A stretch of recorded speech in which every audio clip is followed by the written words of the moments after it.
This is the Mac Classic, which I got off of eBay. I'm going to do a close-up video of the startup sequence. Here we go.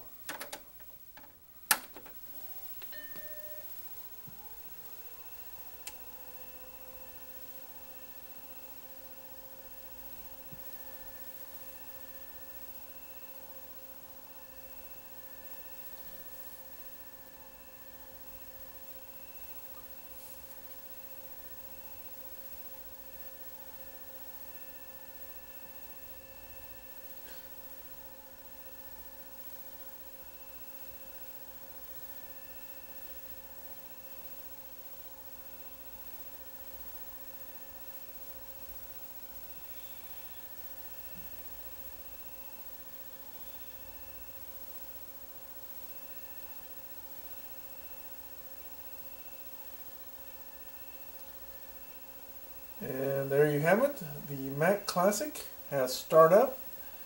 All the menus at the top are showing, the hard disk icon is showing, and the trash can is there.